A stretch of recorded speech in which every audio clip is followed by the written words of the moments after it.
Slaptail Squad, assemble.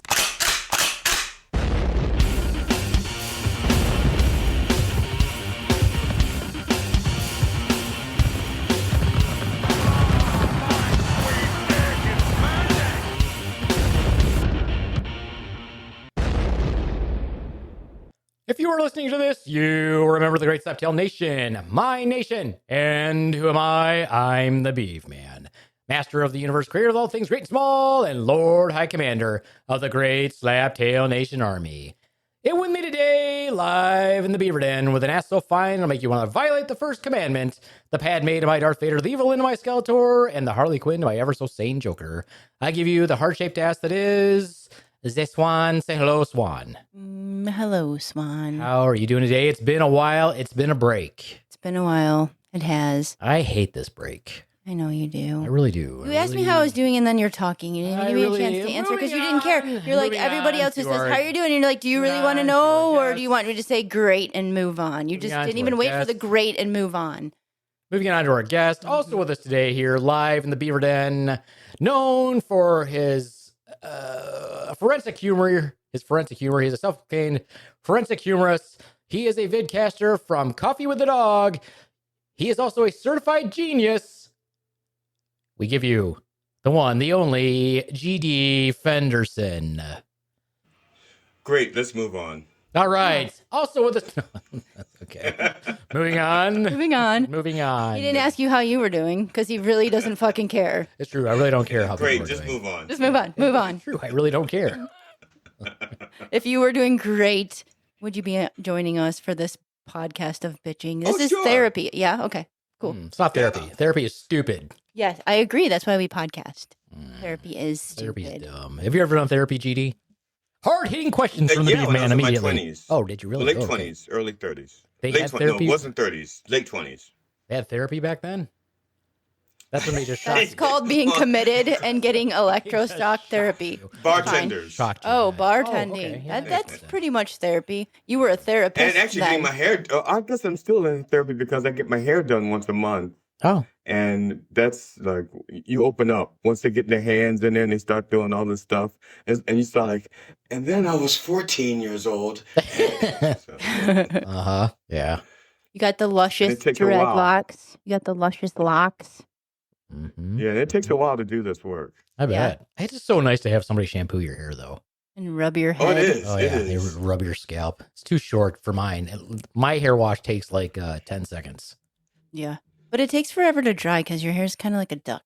My hair doesn't take forever to dry. It takes like 10 seconds. It seems like it's wet for a while. Like, I don't know. Or like the water rolls off of it. Yeah, like a duck. I don't duck. get wet. And my hair dries very quickly. Okay.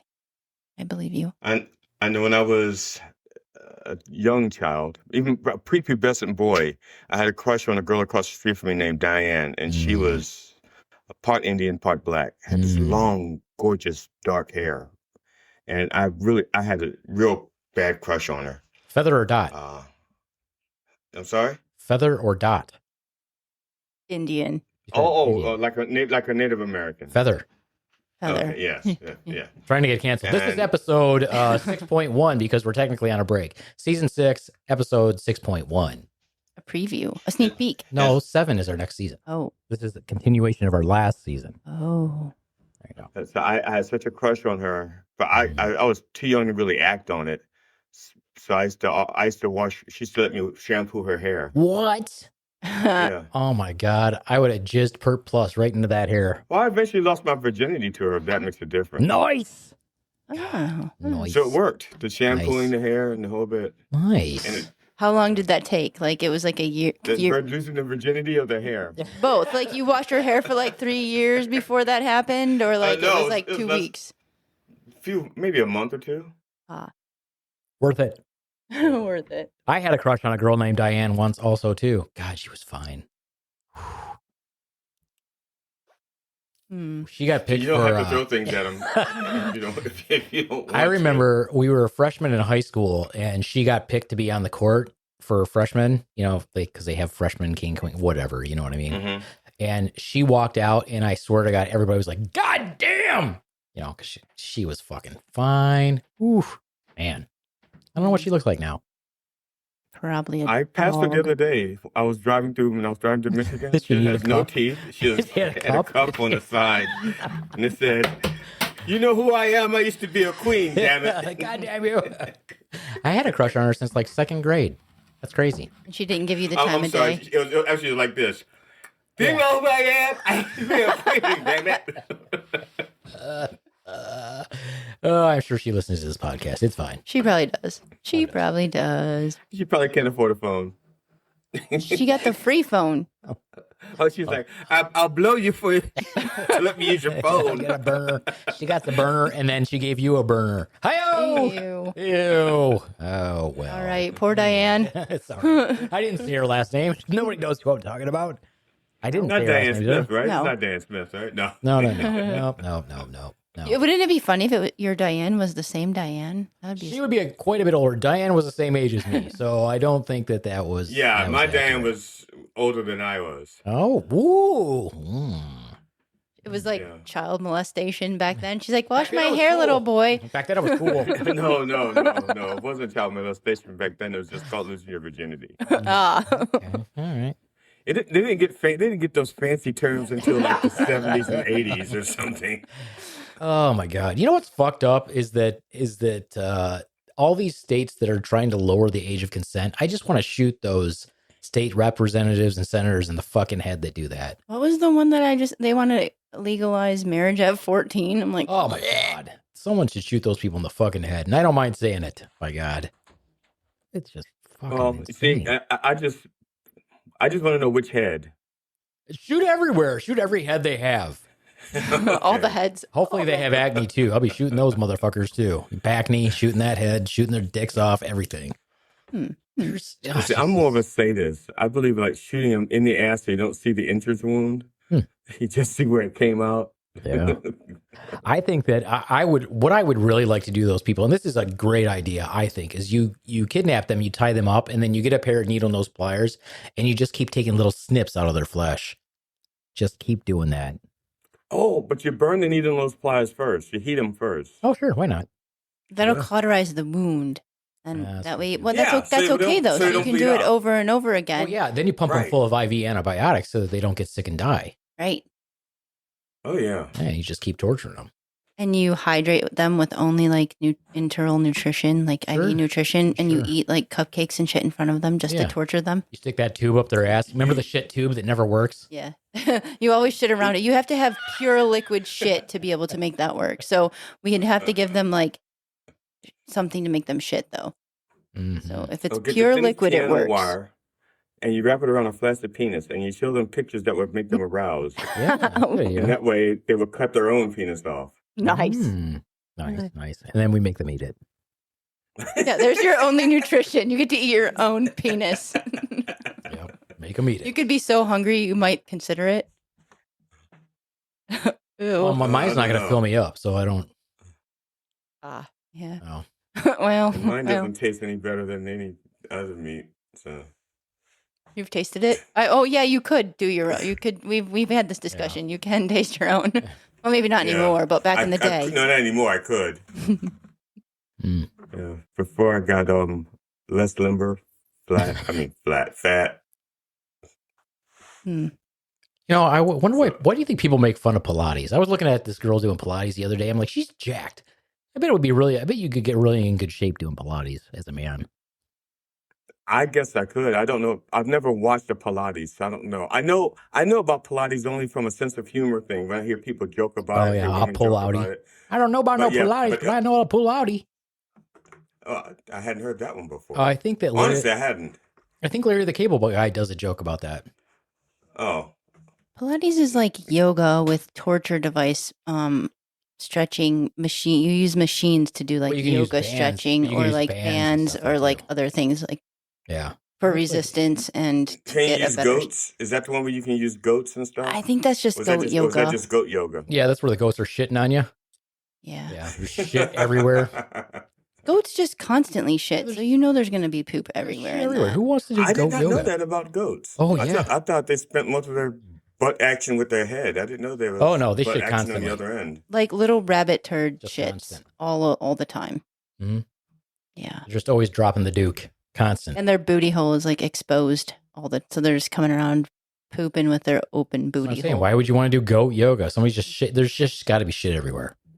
I'm not a farm girl. This is a great conversation so far. It is. So we've already come back to shit. Like that's usually happens on every podcast. You know, before this podcast, I was listening to Howie Mandel's podcast. Not because I like Howie Mandel. I also don't not like Howie Mandel. Like is that the Mandela effect? Yeah, the Mandela effect. You could like him and not like him at the same time? Or I could think that I used to like him, but I've never actually heard him or know who he is. Yeah. No, I like how... This is weird. I like Howie Mandel from Bobby's World. Do you remember Bobby's World? Yeah, yeah. That's how I like Howie Mandel. But that was the last time I think that I ever paid any attention to Howie Mandel. But he had Marc Maron on there, and it's pretty good so far. Like, they're like kind of button heads. And I'm waiting for Marc Maron just to fucking rip into him because it's going to be great. It's going to be epic, and I can't wait. I feel like Marc Maron just doesn't care, and he's just all about if he's angry, who gives a fuck. So that would be kind of good. Yeah. But also, I think he believes people expect him to be angry. That's his thing. Yeah. And if he doesn't get into a rage, he's disappointing the people who tune in to watch him. I think that they intentionally try to change his opinions on things. Oh, okay. And I'm like, why are you trying to change his opinion? He has a pretty set opinion, and you're trying to change it. You should never try to change anybody's opinion anyway. If it's something that's completely trivial, like if your opinion on comedy is if your opinion on comedy currently is, it doesn't seem to be as hard. Like people are they're working really hard on just doing like 1 minute clips and putting them out there to the world. Some people think that that's fine. Some people think it's not fine. Some people, old school people, are like, oh, you're not really putting in the time if you get this amazing career out of this 1 minute video. But you're not going to change his opinion. That's what they're arguing about right now. I mean, you're not going to change his opinion on how he feels comedy should be an art form that's structured, that you put your time into and you create something great. I'm like, you're not going to change his opinion. That's how he feels. Yeah, the only time you're going to change someone's opinion if you're the female in the relationship, and that's because men just give up. And so you're right. Mm-hmm. I should wear plaid more. But I don't even think that's a swearing, changing your opinion. You're right. It's just giving up, and just to end the argument, or to change the subject, or to not get bitched at anymore. I like to do that. I like to do that in our argument because it makes Swan even mad. It does make me really mad. Like, I'm dead nuts right, and then, or I think I am, and I just want to argue my point more, and it'd be like, yep, you're right, honey. I'm like, okay. Mm-hmm. I can't argue anymore because that makes me look like a bitch, but whatever. I'm going to do it anyway. You still do it. You don't stop. So, Swan, have the two of you ever had an argument that you thought he should have made a bit out of? Like, you go, wait a second, that was pretty funny. You know, even though I won, that was pretty funny. He should do a bit on that. I mean, I'm sure that's probably like half of our life is arguing, and it turns into a bit about something. I don't think I do. I don't think I do hardly any bits about you. Not about arguing. Mostly, it's mostly about you that. Argue about it. See. Yeah, it's mostly that you just don't have that we don't have sex. Yeah. So I guess we could talk about our lack of sex life. That which turns at this into point a bit. doesn't bother me at all anymore. Yeah, now he doesn't care. But that's what the Dominican Republic is for, right? So the two of you could go down and have sex, whether it was with each other or not. Yeah. Unfortunately, she was one of the hottest ones there, so I was kind of bummed. That is pretty true. Only one of? I mean, there was... Here's how it was, Case. Not to bash on other people, because I guess I'm going to bash on other people. If they had a hot-looking face, the body was awful. Or if they had a good body, they had like 10 times older than they really were face because they smoked too many cigarettes. Yeah. Or like the one girl was super jacked, but her face looked like she got hit with a garbage truck. It was horrible. Mm-hmm. So, there was a couple of them that were like majorly like jacked, like ripped, like female, not athlete, but like in really... Like they did CrossFit or something. Like they're CrossFitters, but not like big. But yeah, neither one of them were hot. I was like, ugh. And were probably much younger than me, but looked older. I don't think so. I don't think they were young. I think that the average age was our age when we were there. Yeah, 40 to 50 and older. I don't think there were so many people younger than that. That's one of the things I liked about living in Florida when I was there. When I moved down there, I was 54. And the people would say, "Hey, young fella," Yeah, you were the young one in Florida, for sure. Or I thought you were going to say everybody was walking around in bikinis and thongs. I'd be like, hell yeah. They did that too, but I was still the young fella when. Where did you live? Venice. Venice. Oh, well, that's a decent part of Florida. Their beach is nice. Oh yeah, lots of them, and with like a stone's throw away from where we lived. I just want to go to Brazil personally. That's where I want to go on vacation. For big booties and thongs and just topless people, dark-skinned hotties. Oof. I was when I was in my 20s, between engagements, I think I wanted to get a job in Brazil to find my forever wife. But I definitely wouldn't go there to get a wife. I didn't even get the job. But here's the worst part. I applied for Brazil. They said, no, what about Venezuela? I said, okay, I'll take Venezuela. And then they said, well, I can't give you Venezuela. How about Czechoslovakia? That's vastly different. And this was during the war. This was back when the Czechs were at war. You're like, not so much. I said, I don't want to go to a war zone. And they said, well, the war's not going to last that much longer. I said, well, either you're controlling it so you can say that, or you're just lying, so I'll take the job. It's only scheduled for the next 3 weeks. We've got it. Right. It's supposed to end this day.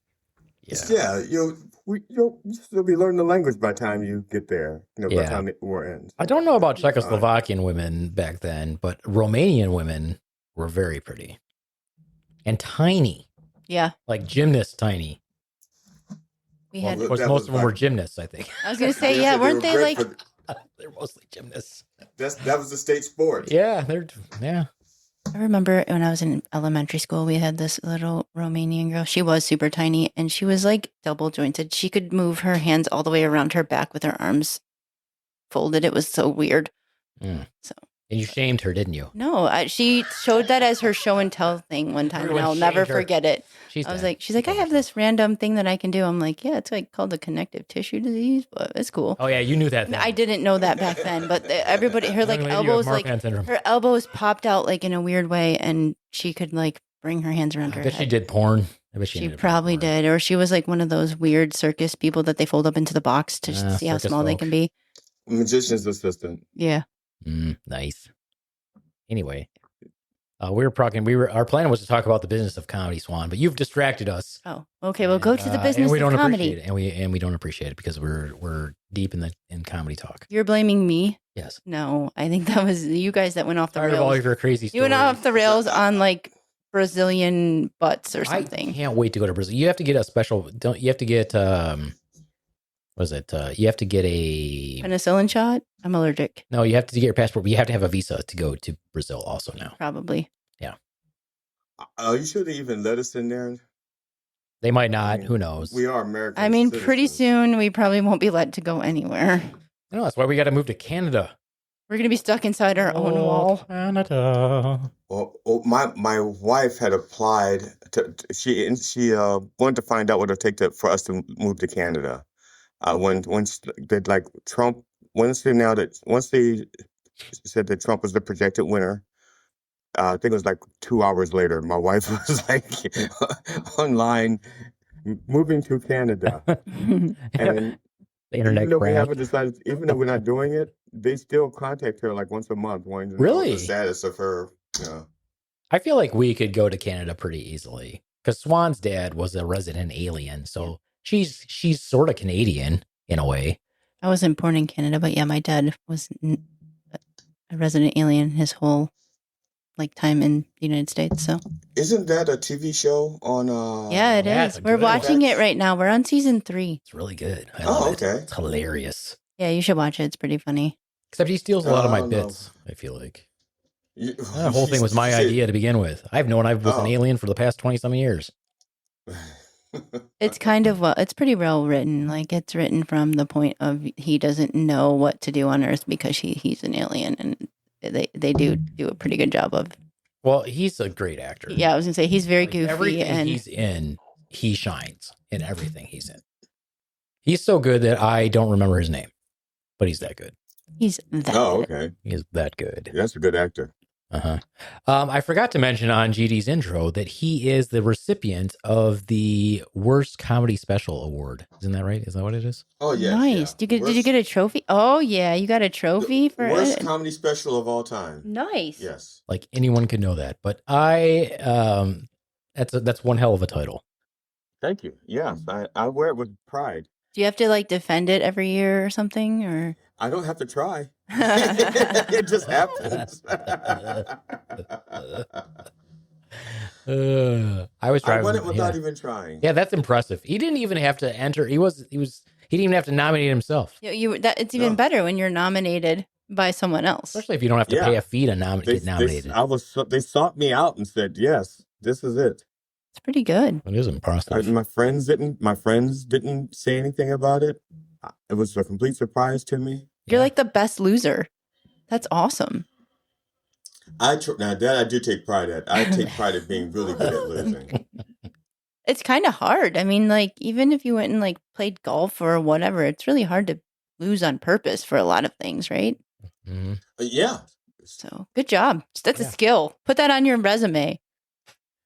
I would, but I'm such a loser. I don't even have a resume. There you go. Even better. Check. Just keep it going. Keep that I don't success even have a rolling. bio. I have a buh. I see a lot of people who are like, "Oh, here's my EPK." You know, as a producer, people send us stuff, and I'm like, I don't care. like one, what's an EPK? Two, thanks. I'll pretend to look at it. Oh, nice picture. Great. I see the people are actually offering workshops to teach you how to make your EPK. And I'm like, I'm pretty sure I can just figure it out. Well, I had it. Well, I did. I took a class, not a class, a workshop to know how to do my EPK. And then I took a workshop or class or something many years later, like 8 years later, 9 years later, something like that. And the guy who was helping me, he looked at the way I did mine, because I did my own. I didn't have any help. Mm-hmm. It was just what I thought it should look like. And he goes, "Wow, that's really good. What you did there, that's really good. Can I borrow that?"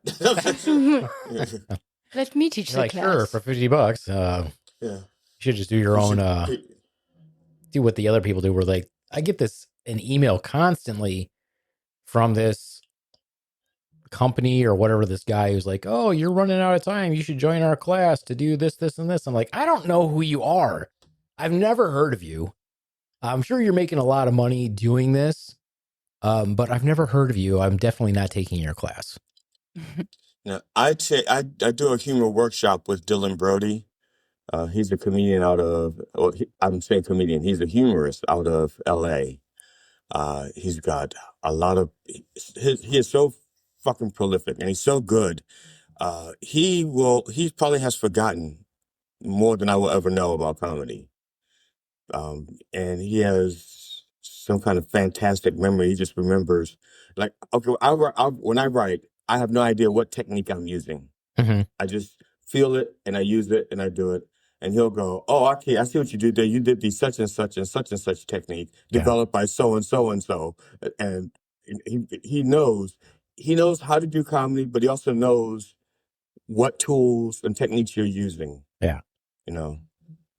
And the other night, he gave us an exercise to do. And I'm going to just say DylanBrody.com. Check him out. Yeah, check out DylanBrody.com. And he had given us an exercise. And I did exercise. And he goes, "Okay, who wants to go first?" And so I went first. And he starts off by, the first thing, the premise of the exercise was we were supposed to write about a situation that we walked into unexpectedly. So that was the premise. And so I write and he wants us to hit a punchline within about the second sentence.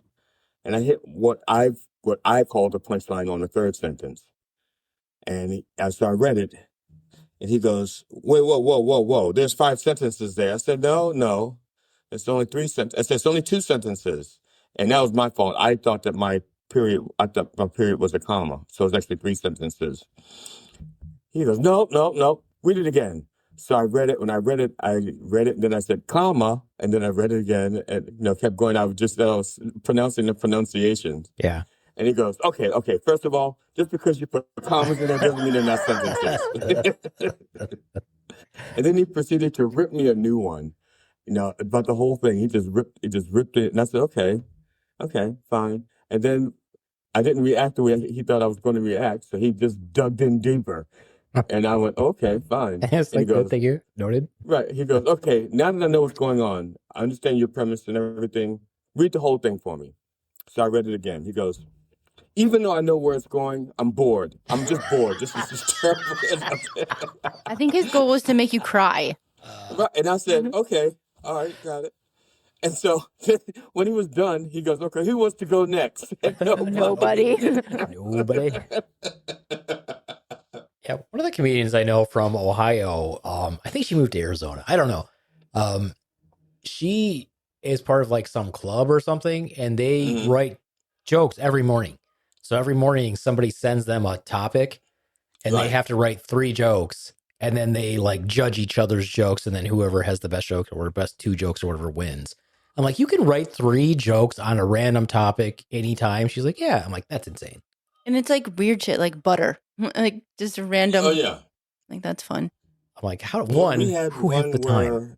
The topic was salt, SALT. Mm-hmm. But I did. I turned it into I'm sorry. They're talking about the topic was assault weapons. That was the topic, assault weapons, and I turned mine into salt weapon. Because I'm black and the high blood pressure thing. And so I just twisted the whole thing.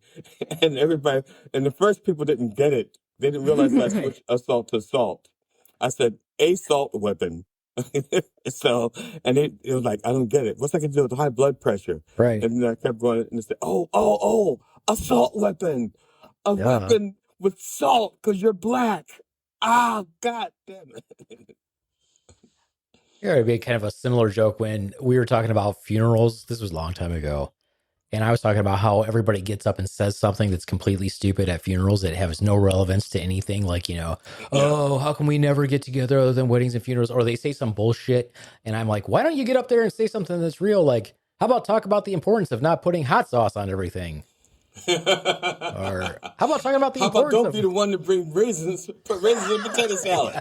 how about learn to control your diabetes? That's an important thing. How about that? Let's talk about that. How about not dying so that we have to come here and sit with people we don't want to sit with? I wanted to do a joke where I set it up where the person was killed by a car. I'm like, how about getting up there and talking about the importance of looking both ways before crossing the road? Like, that's the important shit. That's what we should be talking about. Also, if we only see you during weddings and funerals, it's because nobody fucking likes you.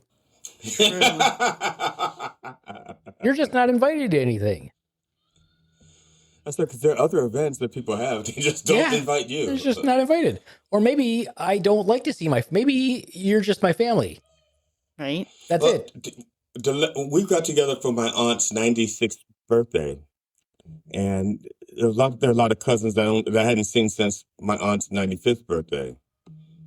And if she doesn't turn 97, I probably never see these cousins again. Oh, yeah. So, but they were sitting around, they were talking about the last thing they did together, which was like 3 weeks ago, or 3 weeks prior. You were like, fuckers, why wasn't I invited?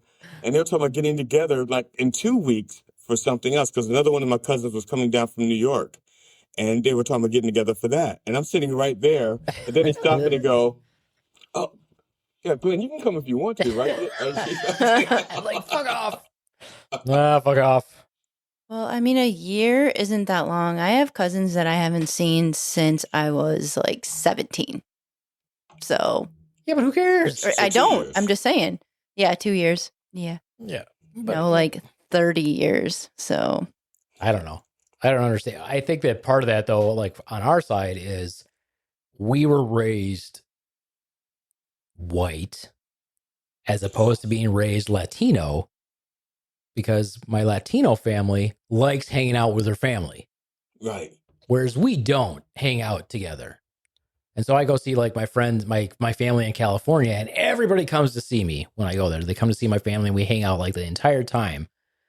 And I think it's weird that the brothers and sisters are all hanging out together and their children are together. I'm like, because we don't do that. I'm like, man, this is what I miss. Yeah, they have like their grandma and their aunts and uncles and all the kids and all the cousins of the kids. I'm like, that's pretty freaking cool. Yeah, my family doesn't do that either. Yeah. Stupid white people. Because we're all selfish. White people suck. White people Now, do suck. my aunt, well, she's my late aunt, my aunt Beth. She was genuinely one of the nicest people I've ever encountered on the planet. And my first wife, when I went to a family function, now my aunt Beth, if Hitler had come to the party, my aunt Beth would have found a way to ingratiate Hitler to the rest of the family. That's how nice my aunt is. She looks for the best in every living creature. She just did that. And she had a wicked sense of humor. So my first wife, we were at the event, and when it was over with, I went home. About an hour later, I get a phone call, and it's my Aunt Beth. And she goes, "Baby, you know we love you, right?" I said, "Sure." She goes, "And we love it when you come to these family functions." I said, "Yes." She goes, "When you come to the next one, you don't have to bring your wife." First of all, I would like to say that your impersonation of your aunt, racist. Why? Why do you say that? Why does everybody impersonate their black aunt that way? They don't all sound like that. No, maybe she did. Now, that's what she said. Now, the voice, I don't know. Because the only voice, like, I could do my grandmother's voice. Where it said, "Baby, I'm going to tell you right now, I wish you wouldn't. I'm tell you, when I was engaged to a Polish woman once, a model. And I took her to meet my grandmother because my grandmother was she raised me for the first 2 years of my life. And my grandmother and I were still close. So I took her to meet my grandmother. And my grandmother pulled me aside and she goes, "Baby, she's very pretty. You're very young. I think while you're young, you should see who you want to see and date who you want to date. But you're talking about marriage, and I think you should marry someone of your own kind." And I said, "Grandma, I don't like men." And she "I see what you did there, baby."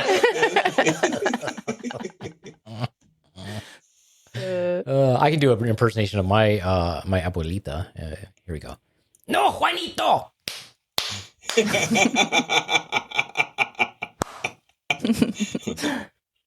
Yep. She had big feet. She actually was missing a bunch of toes. She was like, pretty sure she lived under a bridge, scared off a bunch of goats. Oh, that's so mean. Now, was she missing toes because of diabetes, or did she was this gambling debts? Or I don't honestly know how she lost her toes. I didn't want to ask. She did not have diabetes till late in life. I'm like, how did she lose her freaking toes, man? We're trying to make her talk. Yeah. You know what the cocaine is. Yeah, was she she's a cartel that I don't know about. I'm like, what the fuck, man? Anyway. Yeah. Oof. Rough looking. I see my mom. I'm like, you sure that's your mother? You should see your aunt with her shirt, with her blouse off. On the back, there's like these little snippets, like for someone to needle those pliers and was pulling pieces. Oh yeah. Anyway. Oh, comedy. Back to comedy. Oh, okay. Yeah. The business of comedy. GD has done a really good job of promoting our shows on Minddog TV. He's always putting up our flyers. Yes. So thank you for that. Sure. I don't know if it makes a difference, but I think it makes a conversation. We don't know. You never know who's watching and who's not. That's true. Something interesting could happen. Just somebody could see that and be like, you know what? I should catch this. I could check this guy out. Can check these folks out. You never know. We did a show in New York, the Coffee with the Dog. I did it's called Fresh Brewed Comedy. And I went up a week in advance and I was handing out flyers in front of the Walmart, in front of the Lowe's or Home Depot, stuff like that, handing out flyers. And I mean, I don't know. I must have handed out like 100 flyers. And I think only 2 people showed up, but they showed up because I handed them the flyer. There you go. You know, when they got there, they said, "I'm here because you asked me to come." Nice. I mean, that happened to like for our Pride show. A couple of our people were like, "Yep, I got your flyer on my car." I'm like, "Okay, cool. Yep, I did that." Yeah, it's weird. The weirdest thing is because initially, if you're doing this, you don't have a lot of interaction with people. You don't know who you're reaching, and sometimes it feels so like you're doing so much work, and you have no idea if anything's going to happen. And that's sometimes you like self-doubt sets in because I don't know why I'm doing this. All these people, nobody's going to show, and then one person shows up and it's like, you forget about the 99 who got flyers who didn't show up because that one person appreciated what you're doing. Oh, yeah. Which is about the percentage rate in comedy anyway, yeah. Right? 1%. Yeah, I think that part of some of the advice that I would give to people who are starting out, I see people doing these open mics that are brand new, and they're brand new. One, they're not writing any structured jokes. But the other thing is they get mad because there's nobody there. I'm like, well, this is an open mic and this is comedy. We put on actual shows and not a ton of people show up. If you can't handle not having an audience, if that's all you're depending on to do your comedy, then you should just give up. Don't do it. I did a 90-minute special to 6 people. And not only that, but I drove to West Virginia to do it. I mean, the good things I think I did 3 shows that weekend, but one night there was only 6 people there. I still say worth it. I mean, I totally say worth it. I'm like, hey, 6 people showed up. Yeah. I'm pretending like you're 600 people. You're going to get the best fucking show ever. And then it's like your own personal show. That's kind of cool. I mean. Yeah, I had it was, but the weirdest thing was, the owner of that place, last time I was there, he had a totally different venue. He went to a different place. Notice the address was different, and there was like no stage at the new place. And I performed between 2 pool tables, which I did not know. Because he says no. He says, "Oh no, I got a place for you to perform. I got it all set up." And I get there, and he had an outdoor stage that was full of construction stuff because they were doing construction and they needed some place to put it, so it was on the outside stage. And I did inside, and I was between 2 pool tables. Crazy. Yeah, I don't get that. It's just like the same thing with, our friend Steven. I don't know if you know Steven Ortiz. Probably not. You probably never heard of him. Knows him. Yeah, nobody knows who he is. I've seen who the fuck is that? Yeah, who the fuck is it? I've seen you ask people about him. No one knows who he is. It's true. It's true. Even in videos where he's like right in there, nobody knows. Still nobody knows. It's true. The guy pushing his wheelchair did not know who he was. He was just a good Samaritan. That's it. I was like, can you move this fat fucker out of our screen? Thank you. No, I heard he looks like a potato. He does. He looks like an Amish potato. Oh, an Amish potato. Yeah. What amazes me is that there's so many venues that have stages that don't have handicap access. Yeah. Or the venue itself doesn't have. I'm like, how? How is that a thing? That amazes me because, like, okay, so we are a tiny production company. It's just Swan and I. We are deep. We are Slaptail Nation. That's us too. And yet, Steven came to us for an open mic, and we bought a ramp so he could get on the stage. We haven't regretted it shortly after. Yeah, we did. It was terrible, but that's not the point. No, but I was like, that's ridiculous. I'm like, the fact that people don't have that is stupid. I'm like, okay, so what? Everybody else is going to be up on my stage, and he's going to be not on the stage? That makes no sense to me. There was a venue that I had made arrangements to do once a month comedy shows. And I liked that venue because it had a ramp for the stage. And it had a green room. Yeah, that is actually, nice. The green room was it wasn't soundproof, but it was just a set. What is they had an auxiliary ballroom where they could open it up if they needed to and have like an extra 200 seats. But we were just starting off, like we're doing comedy there. They hadn't done comedy there. I was like, they had done comedy shows. They'd done open mics, sure, but they hadn't done any comedy shows. And I was going to do a recurring once a month show there. And my headliner was a guy in a wheelchair. which was perfect because, like I said, the reason I wanted to do that place, use that place, because they had a handicap ramp. But the people were such dicks to work with. I can relate to that. We've worked with dicks. Yeah. Yeah, but they wanted to renegotiate the contract, because what it is, I rented their venue from them. Yeah. Okay. And so the tickets were mine to reimburse me. That must be nice. Okay. But their problem was they said they lost money on the first show because there wasn't a lot of the attendance was not, great. That's it. First of all, you've never had a comedy show here before. You do concerts. This is the first one. We discussed this. People have to get used to the idea that you have comedy here and knowing that you have good comedy here. Okay, so it's going to take more than one show. And so he said, well, I'm going to raise the rent. How much is it going to cost me to rent the venue? And I said, well, I'm not doing business with you. Yeah. Because that was not what we discussed. We discussed having like at least 3 months to build up a reputation, viewership. And not only that, you didn't even put my flyers out, you little rat bastard. Yeah, fuck him. Yeah, if your venue doesn't support you, that's not cool. Do you still have a venue? Let's shit on it. And to top it off, about a week later, after we had stopped doing business together, he had taken something nice I said about him while we were still doing business. While I was promoting the venue, and I was saying, come on out to such that has good food, good parking, the venue is nice, and all of that stuff. And he posted it in Facebook under reviews. Oh, I know how that is because some people that we may or may not have known now use the fact that they have a comedy theater, but they never did comedy before. So just saying. And they don't have stand up there. So you're like, all of a sudden you have a comedy theater. Oh, wow. Interesting. Really? Which, whatever. Okay, whatever. Yeah, we're pretty, actually, it's been taking for us, we've been pretty lucky, honestly, because we've been doing shows for 3 years. No. This is our 3rd year. Yeah. It is. It's over 3 years. Yeah. Okay, whatever. Yeah. Anyway. And, I have no idea. We started off, we've dealt with some dickheads. Yeah.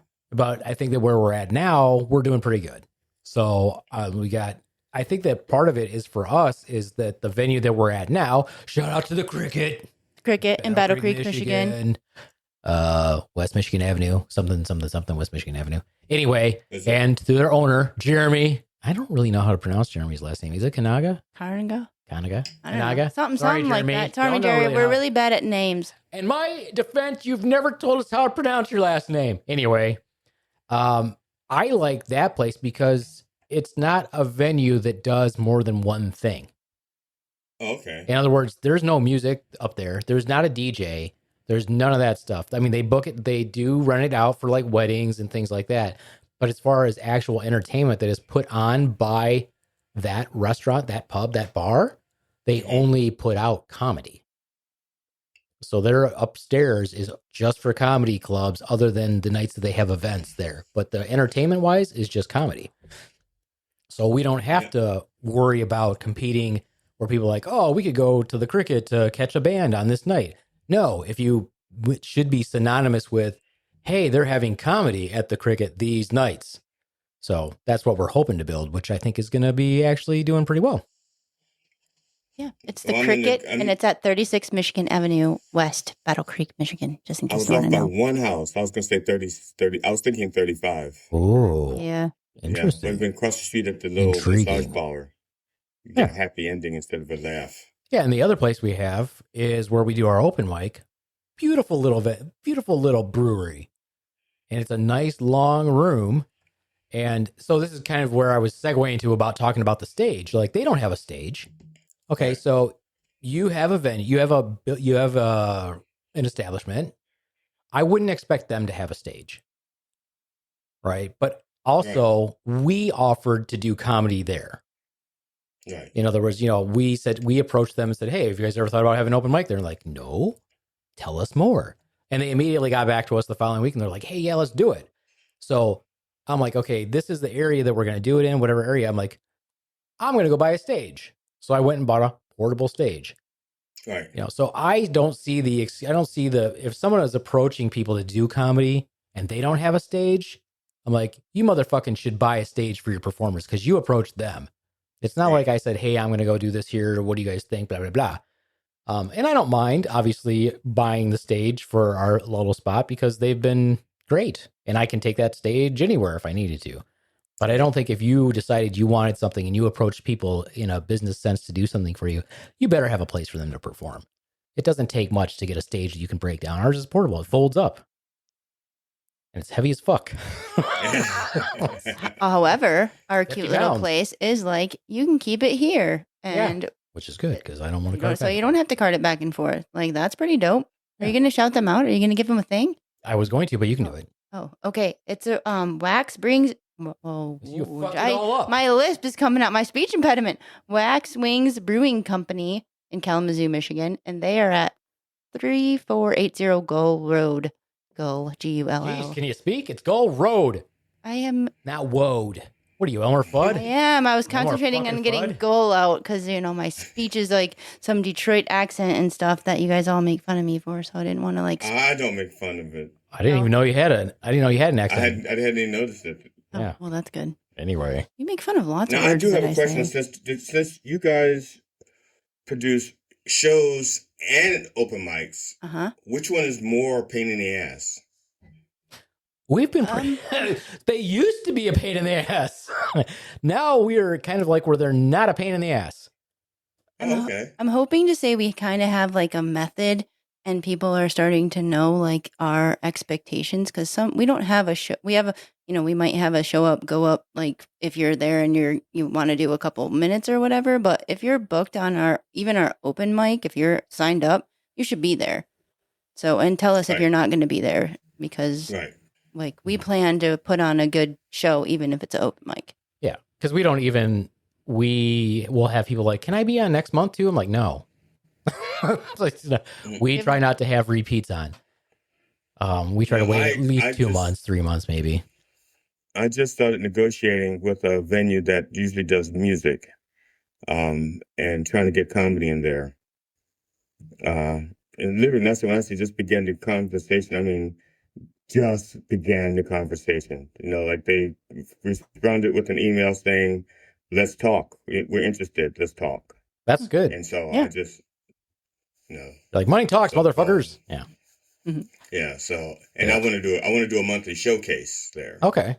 That's nice. So you're going to try to get like promote the local comedians, or are you talking about like from all over the East Coast?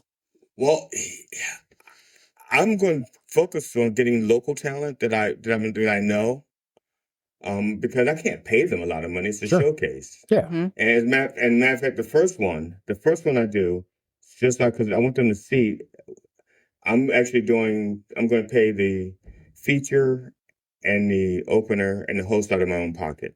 Mm-hmm. I'm just asking that they give them food and drink. Oh, that's good. Mm-hmm. That's what I'm asking from them. And I said, this is for the first one. I'm not going to put any more. I said, it'll be because this is something I want to do. So, and if I get it, I will do the show, but also will stream it on Plausible. That's a good idea. And if I get it once a month and I can stream it on Plausible, eventually I'll be able to, if I get the following on Plausible, be able to pay them or pay myself out of the Plausible thing and then pay the entertainers from the money from the venue. Yeah. I think that's what a lot of people don't understand is you have to build something to make something. Right. If that makes any sense. And that's something I wanted them to put in the thing. It's something that we're building up because people don't know that you have comedy. Right. Now, the good thing about this is everybody knows the restaurant. Everybody knows that restaurant. But they know it for music and they know it for food. But there's also a college, like a mile and a half down the road, and it's a college with dorms, not like a community college where people come and go. These people are there all day. And so if I can do a showcase where they don't have to pay to get in, they're just paying for drinks and food, hopefully that will draw the cheap, broke college kids in. Yeah. Well, and hopefully if you build it like with ours, I know my goal is like with the venue that we have in Battle Creek, which is the Cricket Upstairs Lounge and Comedy Club. We do 2 shows a month. One, Dan does comedy. Shout out to Dan Leach. he does the first Friday and I do the third Friday. But I think the goal, at least my goal with the owner too, is his goal is to have comedy every weekend. So that's our first goal. If we could do comedy every weekend, great. But I think the next goal should be 2 shows a night, Friday and Saturday. And then if you really look at it in the long term, I would love to do it where you do it like the major comedy clubs where some nights they have, nobody shows up and they do open mics. Some nights they do it where it's like their staff house comedians run a showcase like on a Thursday night. And then maybe they're the openers for the major comedians, so like a true comedy club. But of course, that's all in building stages, but the word of mouth has to get out there. And I think that now they're starting to have a pretty good people coming out. But like our last show, when you messaged me about it, they're like, oh, I'm like, yeah, we had a lot of people, but they didn't want to laugh. Well, I'm like, I don't know why you go to a comedy club if you're not going to laugh. But man, it was hard. And I didn't feel good anyway. I was like, oh, man. I was like, man, they're not just laughing at anything. I've been to one show like that where I knew I was in trouble with my opening joke because my opening joke always gets a laugh, which is why it's my opening joke. It's like it has a 100% laugh rate. And I did it and 4 people laughed. And the rest of the room just looked at me like I walked in, like I was the wrong color and I walked into the wrong bar. That's how they had that look. They looked at me like the time I walked into a rodeo bar, a gay rodeo bar. They're just... Everybody whip their dick out? Yeah, what the fuck? Is it about a vitamin? Is it about vitamins? Is your new opening joke about vitamins? Because that's my new opening joke. No. So, and I was the feature. The headliner noticed what was going on with me, and so the host comes up to introduce him, and during that 3 minutes, the headliner says to me, he goes, you had good stuff. I don't know what the hell's going on. And so when he did it, he just did crowd work. He ditched his material. I knew most of his material, but he ditched it and just did all crowd work. And they loved the crowd work. Yeah, that's interesting. And I'm not in crowd work. I don't do crowd work. I do crowd control. There's a difference. I do. That's what I do too. I do both. Like if I hear disruption, then I'm drawing them in. I'm like, okay, now you're part of the act because you decided you were going to talk. I'll do that. And then I do some like very minor crowd work stuff as a host, but also as a gallows humor comedian, I'll do crowd work like that too. Like I ask awkward questions, like, when what's that awkward? Oh, what's that awkward question I always ask? Is it about bring a body? Yeah. I have that dream. Yeah. You know that dream we all have? Yeah. That one. I do that one. And then there's another one where I ask when you meet someone the first time, do you automatically predict their most likely cause of death? I'll ask that question too. But that's minor crowd work stuff. But now I have to do like silly stuff. So I'm doing that hosting. But then when I'm not hosting, I do my dark stuff. Now there's I did a few shows as the Dr. Reverend Jelly Roll. Blessings and Blasphemy. And that show has a lot of moving parts. And one of the things is that it takes confessions from the audience. Nice. Oh boy. The venue that I was at decided that they have, after I did like 3 or 4 of those shows, they haven't had the Reverend back, but they do a show called Confessionals. They do a show called they're Confessionals. just freaking bullshit. They're taking confessions from the audience. And I was like, motherfucker. Should have copyrighted that. Yeah, but how do you copyright, something that I stole from the church? Oh, well. Yeah, and the church is a joke. Yeah. But the thing is, that's not the first time that someone has taken my material and used it at that venue.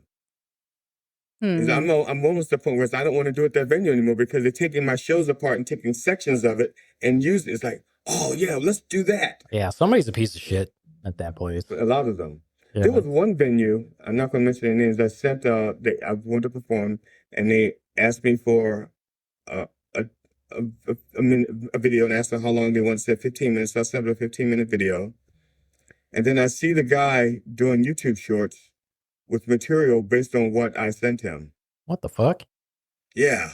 I was like, do you want me to kick his ass? Yeah, I really want to have a fight. I want to get into a fight. It's been like a really long time, and I feel I have some pent up anger. So like it's 10 years. It's been a while. I think it's been longer than that. 12. I don't know. Yeah, it's been a while.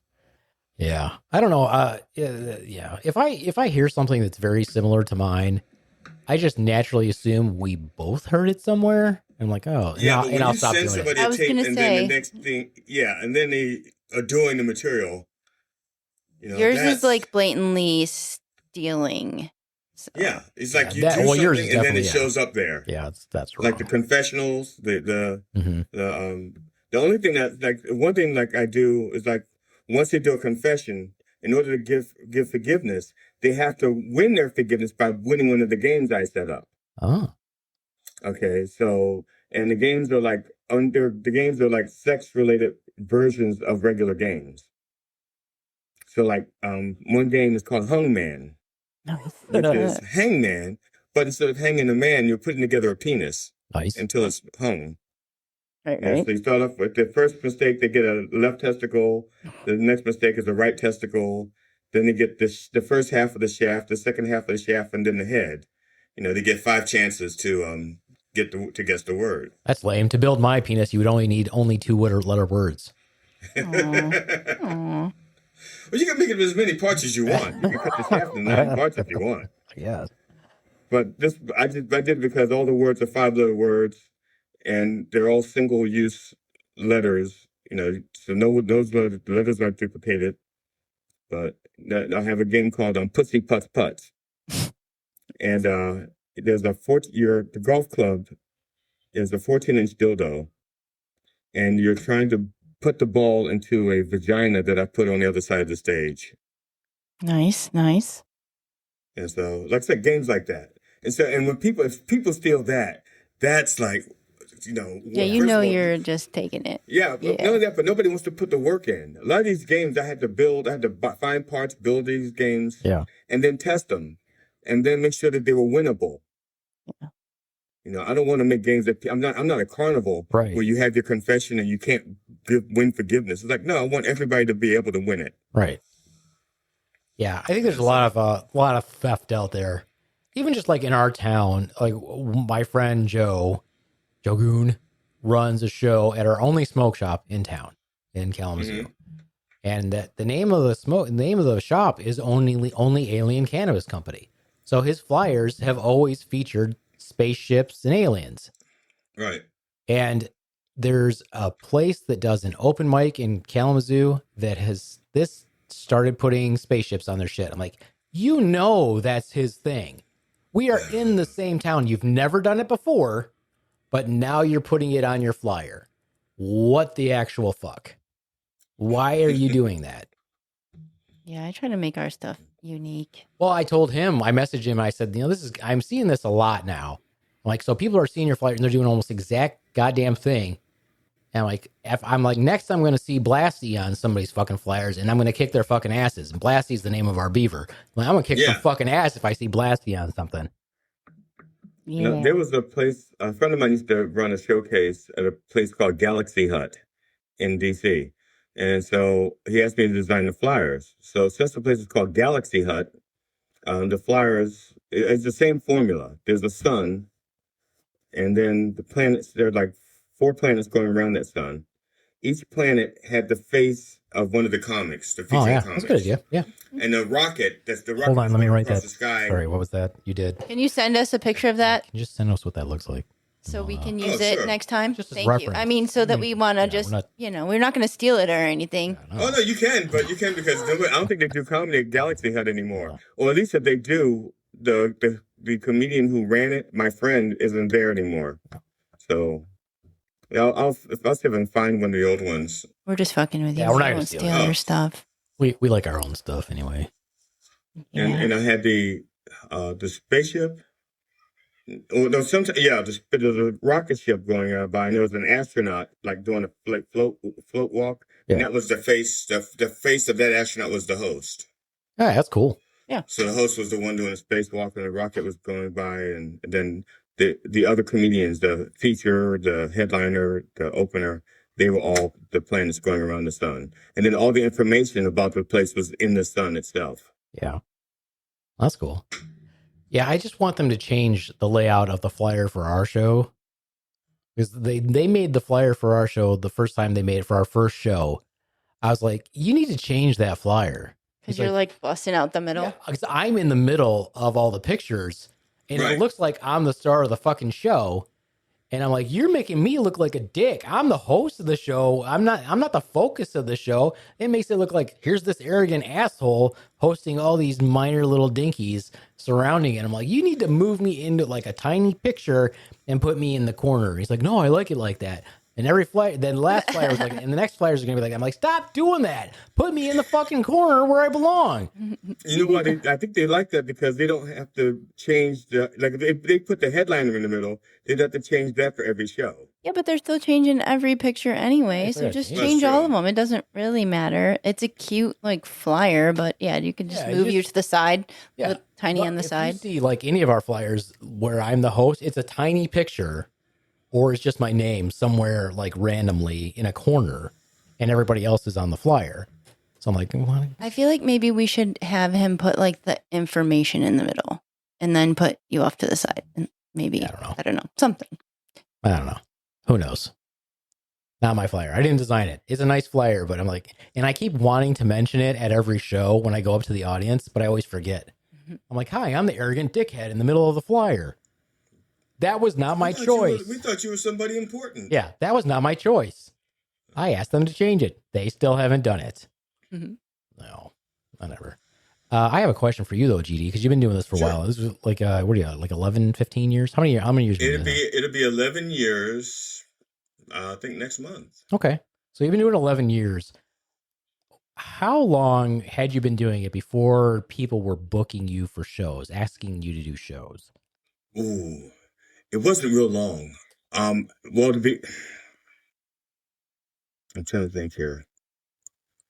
I think I started doing comedy in Florida and like September.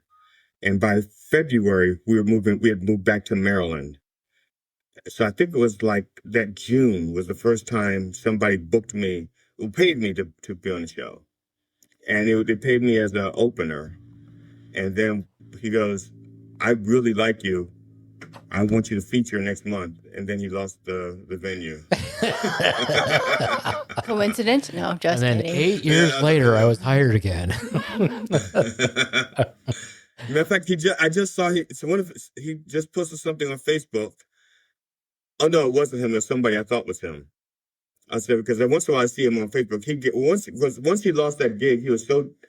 He'd been running that venue for so long, and once he lost it, he got so disheartened that he just stopped doing comedy. Damn. Yeah, he just stopped doing shows. He was just so disheartened. And now he's I felt bad because he actually liked me. It's probably why he lost the venue. That could be. Yeah. Anyway. So I was just asking because I've been asked to do some shows this past month. Like I've been approached by like 4 different spots to do a show, and I was like, why? Like, why? I'm like, are you sure? Yeah. I'm like, why? And I'm like questioning them, like, are you sure? I don't think you really want me on your show. And they're like, no, I like your comedy. I'm like, hey, you're like the 10%.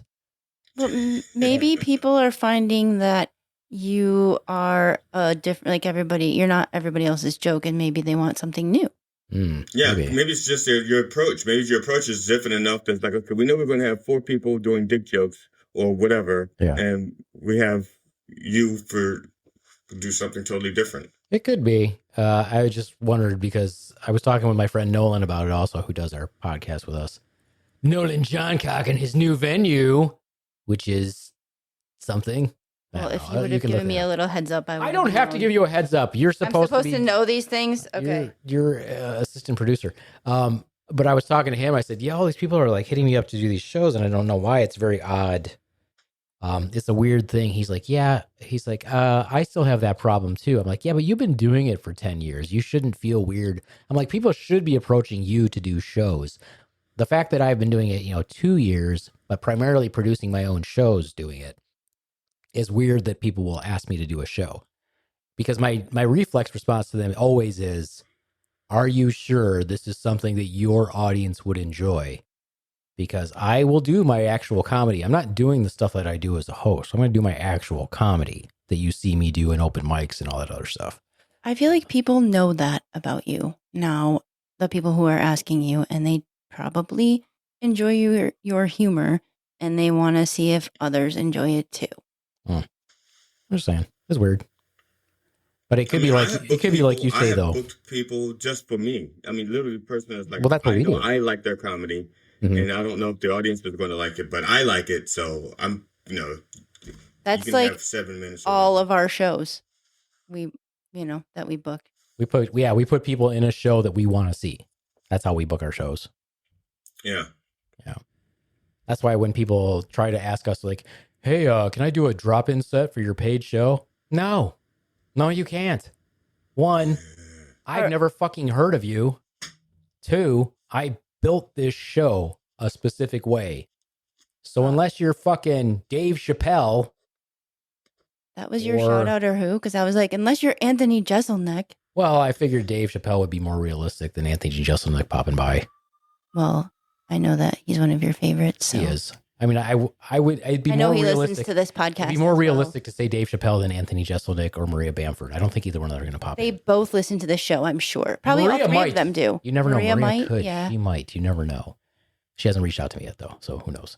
But no, I just think it's that's what we do. And like that annoys me when people are like, oh, can I do a drop set? Fuck no, you can't.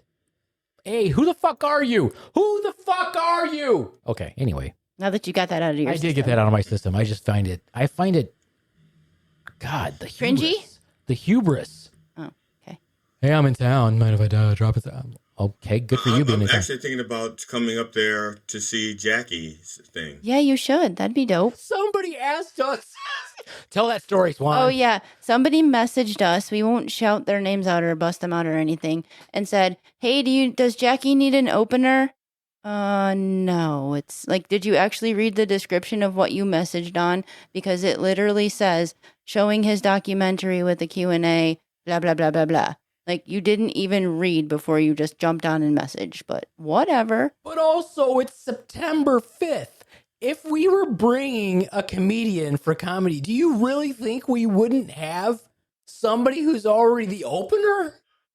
Right. Are you insane? Yeah. Anyway.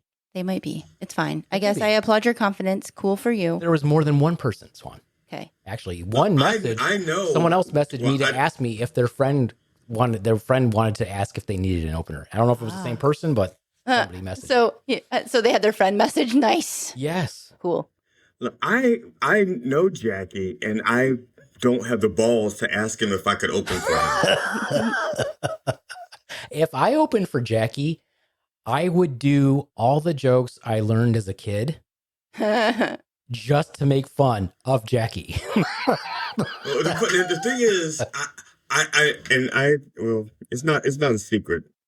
When first time I heard Jackie doing the stuff on Howard Stern, I said, he's just doing old jokes that old black comedians did. Mm-hmm. And I'm thinking, and that was it. I'm like, I know all these jokes from the albums that my mother had in the basement. Yeah. And so I was like, I had like no respect whatsoever for that. Mm-hmm. And it wasn't until like years later, well, I mean, many, many years later, like almost 40 years later, I got to meet him, talk to him because of the Minddog. And I went to see him. I went to see Jackie. Mm-hmm. And I watched his show. And I had a whole new respect for him. Yeah. Because then it hit me like, this is like a best of. Yeah. Yeah, it's like a best of. It's like some of the best jokes you've ever heard. And you not remember, like the average person isn't going to remember those punchlines. I remember them because I'm retarded. Yeah. But they were like going like, yeah, okay, it's a farmer, right? It's a farmer and a daughter joke, right? Farmer and a daughter. Right? Yeah. By the time we figured out what it is, he's already gone. Right. He's gotten there. In all the little Johnny jokes you remember from being a kid. The audience loves it. They're like, I would be so fucking fortunate to have that kind of, to have like 75% of the laughter that he had. Yeah. Well, it's the fact that one, it's a nostalgia hit from doing it because these are the stupid jokes you told, and they're funny because you heard your dad tell that joke to somebody, or your buddy heard his dad tell that joke, and then you're in second fucking grade. For me, it would have been like second grade, hearing these jokes on the playground, but you hear it now told by somebody who's a true fucking master at telling those fucking jokes. And because he laughs at his fucking self while he does it, Yes, he does. It's fucking hilarious. So I've always loved it because it's like going to see your favorite bands play, or even going to see a cover band that's even better than that band because they've spent their entire 30 years trying to master that band. You know, so you're like, so he is, to me, I think he's hilarious. I think he's hilarious, but that's what we've always been like. I'm like, I know these jokes, but if I tried to do that, it wouldn't be fucking funny. No, I ruin my own jokes, let alone somebody else's. Yeah. I mean, You know, I do want to. watched. I do want to ask him if he know when he comes. I'm going to ask him, like, do you know these two jokes I've been thinking about for the past 10 years? Have you ever heard these? Because they're very disturbing, and I want to know if you've heard these jokes. So it'll be interesting. Well, he used to do a thing called Stump the Joke Man. Yeah, that's pretty funny. Yeah, and I think he said he's only been stumped once. Well, these jokes are really disturbing, but I'm going to ask him if he's ever heard them. Okay, Yeah, sure. very disturbing. I'm like, I think this is part of the reason why I like dark humor, because these are some of the jokes I heard when I was a real little kid. And I'm like, these are funny. And I'm like, I don't think those were funny. They're just really disturbing. I have to choose between going to Iowa the last week, or actually it'll be next week, or to Michigan for the 5th. I have to make that decision. And I'm leaning toward the Michigan, maybe because it's a shorter drive for me than Iowa. Oh, for sure. Not that bad. In Iowa, I'll be seeing my niece that I only see her once in a while because she lives in England. Oh, you just make her drive to Michigan. Yeah, I was going to say, make her come to Michigan. Iowa to Michigan is not that far. Not that far for her. All of her family is in Iowa. But that's not our problem. That's not your problem. I mean, that would be more people at our show if you brought them all to Michigan. Seems like a no-brainer right there. I'm pretty Family excited reunion. for it. I'm pretty excited for it because I was talking with Jackie about, renting a car. And I said, okay, here's this is how much it would cost to rent a car. And, we put that into the budget. And he messaged me back and he's like, yeah, I'm not going to rent a car. I'm too old, too cranky. I don't want to rent a car. He's like, you can just drive me around. And I was like, I'm like, that's the mistake you just made. You thought you were cranky before. Wait till I drive you around. I'm no freaking picnic, buddy. I'm not a rainbow. I'm not a big burst of sunshine. I feel like you tried to volunteer me for that. I did. How long is he going to be there? See,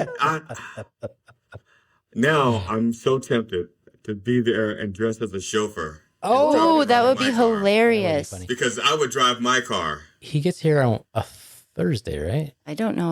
I don't know. And he leaves on a Friday. Show's on Friday, and he leaves on Saturday or Sunday. Yeah, he leaves Saturday. Saturday. Yeah, so I'm going to go pick him up on Thursday, and then we have all day Friday to do whatever, and then the show. Yeah. I have to really think about this. That would be... Yeah, you think about it, and we can chat later, and that would be... Yeah. Yeah, I know Steven is planning on coming, too. I wouldn't even tell him. I would just show up. At the airport with his little name. That'd be even better. That would be hilarious. What stereotype could I dress up as a Latin man?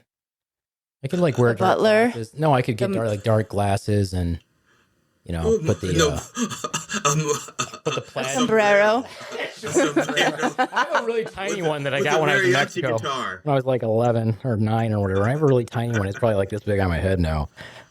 That would be fucked up. That'd be kind of funny, actually.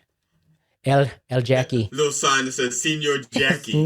Senor Jackie. My friend has a Chihuahua. If you want to borrow it, can he do this? He probably can. She's a she, but yeah.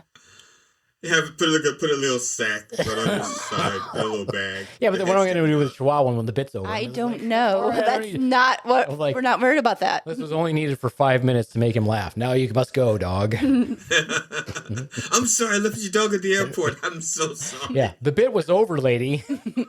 What did you expect me to do with your dog? He had allergies. I didn't know that he was allergic to Chihuahuas. Sorry, he didn't kiddo Taco Bell. I had to get rid of the dog. Yes. I think it'll be fun. I'm looking forward to it. I'm like, guys, it's going to be hilarious just driving him around. I think it'll be funny. Yeah. Yeah. Yeah. I was going to make Swan do it, but I don't know. Well, we can both do it. As you. I'm a cranky man. I'm like, anger is my love language. So if I'm not angry, something's wrong. It's true. If I'm not angry, I'm So furious. Swan, what is your love language then? If his is anger, yours is what? Sympathy, empathy, apathy. Patience? Apathy. That was a good one, Swan. That was actually funny. No problem. I mean, it's kind of true. It is kind of true. Yeah. So, back to the Nolan Johncock, who's also a member of the Slaptail Squad. His open mic is at 1871 Tap Room in Plainwell, Michigan. Ooh. Yeah. And tap room. Tap room. I can't wait to tap somebody in that room. Yeah. That's the that's thing. what it means, right? That's what a tap room is. What it is. Yeah, I think. I think I should take this opportunity to announce my that I'm now accepting applicants for the Beaveman Chuckle Bunny fan club. I saw that. Yeah, so any ladies 35 and older who would like to be members of the Beaveman Chuckle Bunny fan club, please reach out to me or Swan.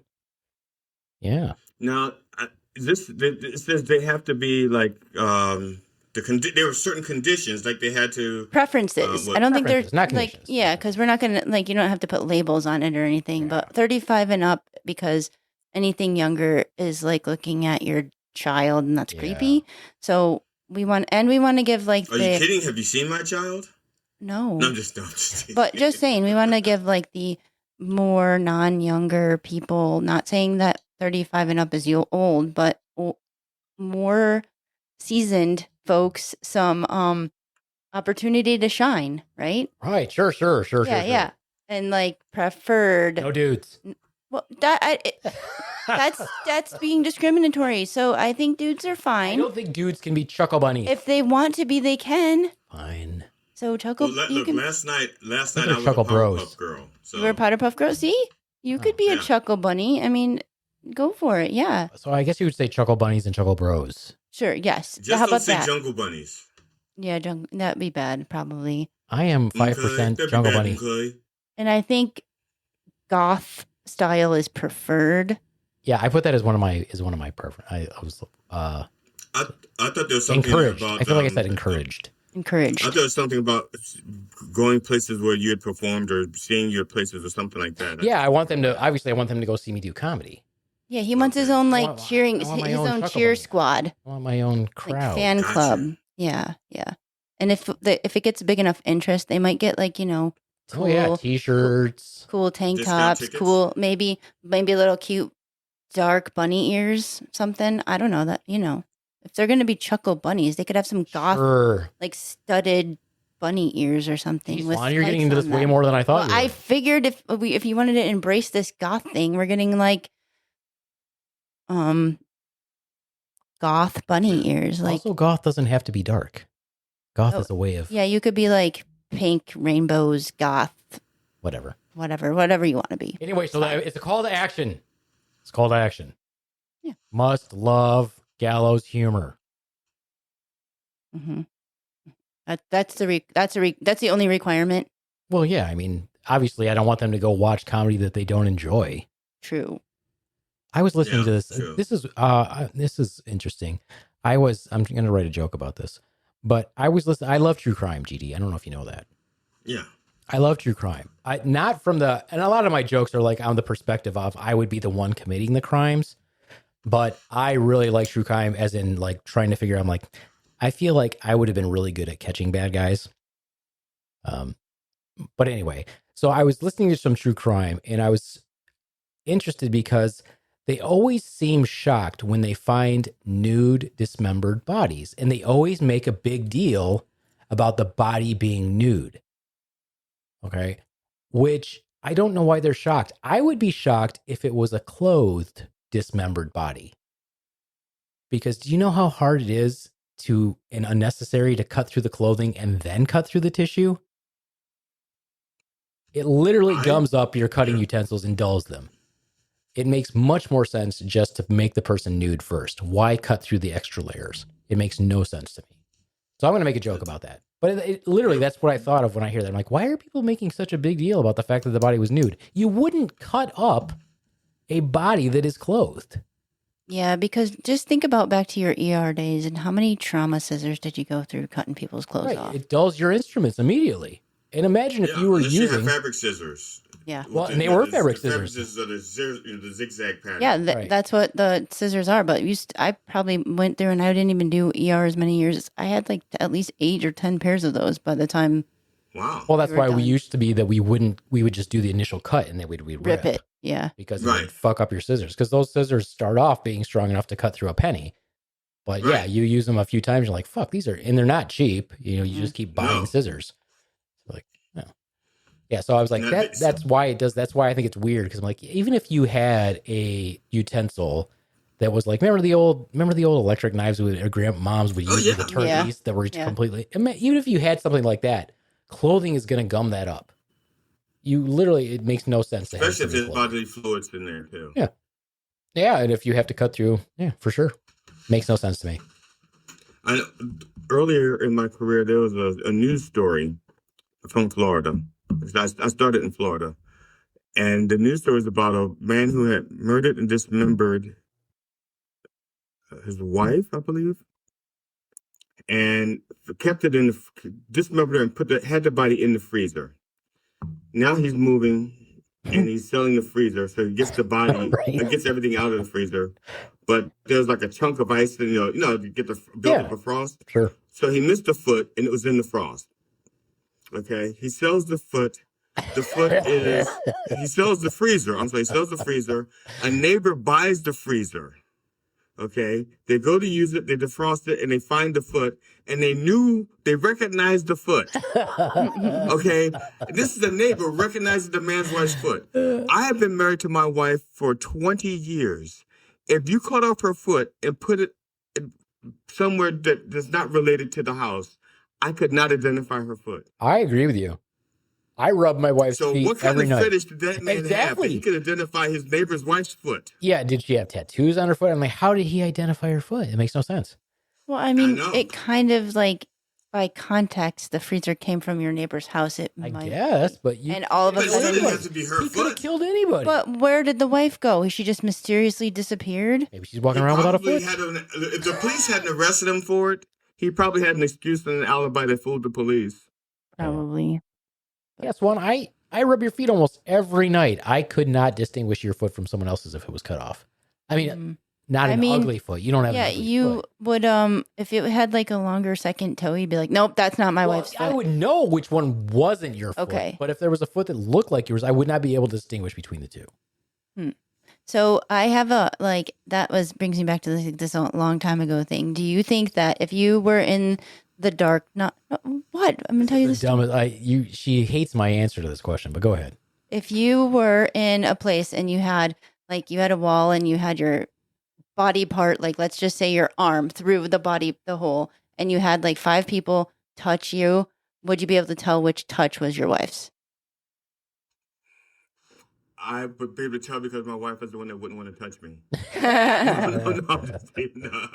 Like you could feel back, like you could feel the hand if you wanted to see if you could tell by her hand. I think I would like to think that I could. Whichever one didn't make me excited, I would know that was my wife. That's his answer. I'm like, that one felt hot. Oh, so did that one. Oh, that's her. That was not how you originally described the scenario to me. How did I originally describe it? You said if the lights were completely dark and somebody got into bed with you, would you know it wasn't me? Okay, I would know because I know my wife's smell. I don't know if that's a good thing or is that a bad thing, or does it smell like is it like a shit house door on a tuna belt? I like her smell, so it's a good thing for me. All right, good then. All right. But now I was in my 20s. What if that person, like, is it her perfume or like her soap or her what? Like that makes it's her. It's her. It's not her bad. So it's if her. everybody, because her smell is mixed in with the soap, and the reason why I know this is because you can smell people who have the same shampoo and the same cologne, and it's not the same smell. That's what I was going to say. Does somebody else, if they use the same thing, smell the same? And I'd think no, they don't. Yeah, they wouldn't. Now I'm not this when I was again I was in my when I was in okay, a lot of stuff happened in my 20s because in my 20s I was a little more free with my assets. He was promiscuous. I was more free with my assets.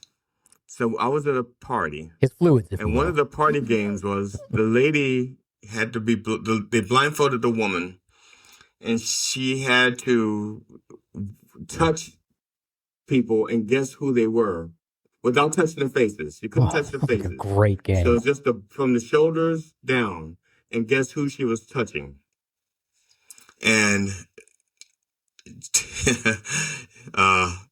she touched me for like maybe 2 seconds. She goes, "Oh, that's Glenn."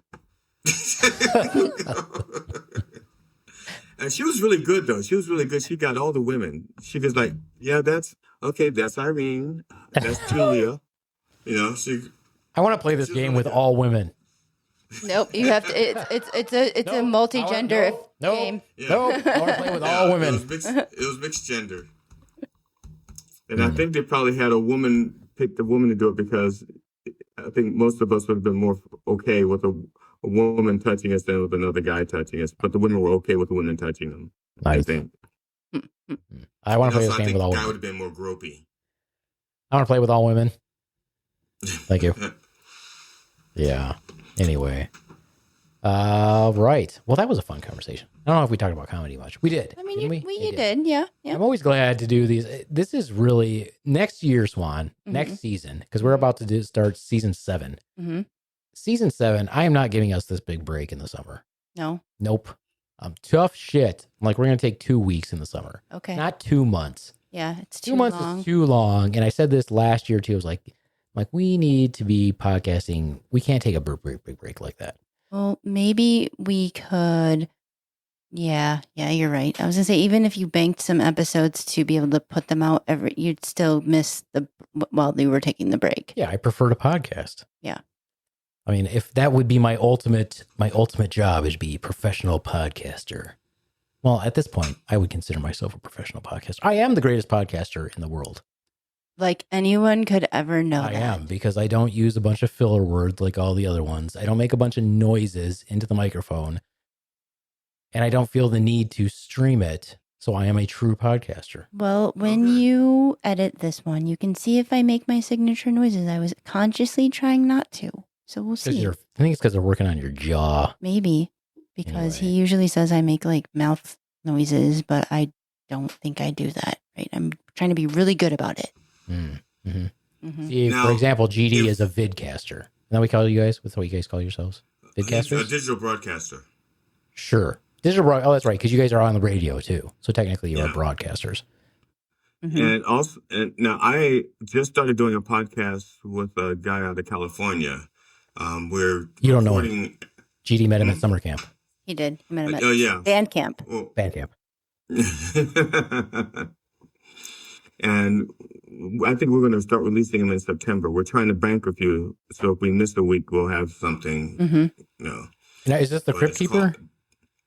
Yeah, the Crypt Keeper guy. I'm so excited for that one. You got to make sure that you tag us so we can hear it, because I'm excited about that one. I was telling my buddy about that. It's called What Makes Us Laugh. Yeah, I was telling my buddy about that. He's like, "Oh my God, really?" I'm like, "Yeah, I can't wait. I'm hoping that happens."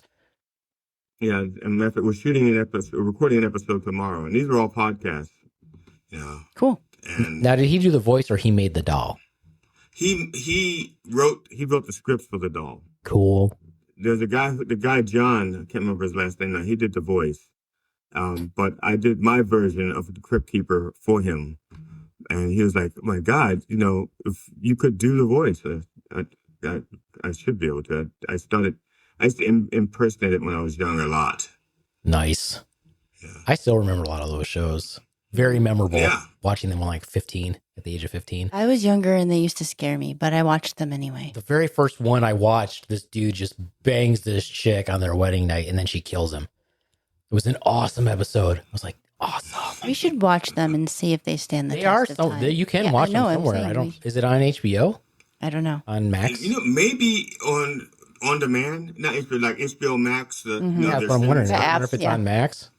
We should do maybe it. on the streaming service. Dude, yeah, I can't wait for that podcast. I'll be excited. Is it going to be funny, or what are you guys going to do?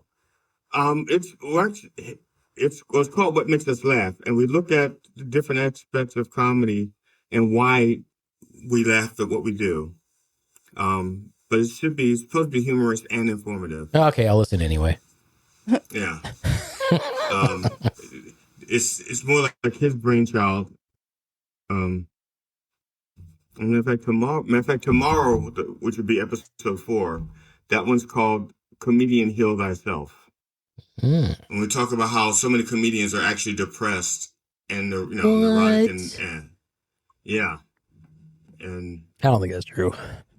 And it's weird because I'm not one of those depressed comedians, but because you've worked it out in therapy when you were like 20. Worked out over time. Right. I was in my 50s when I started. Yeah. And a lot of these guys, and that's part of my premise. There's like, for the purposes of the episode, there's like 7 stages of grief. Not depression. 7 of the stages of working through your shit. I forgot what it is. What it's called. The stages of grief. No, right? that's no. There's not 7 stages. There's like 5 of stages. Yeah. Is it of self-actualization? Ooh, that might be it. I just made that up.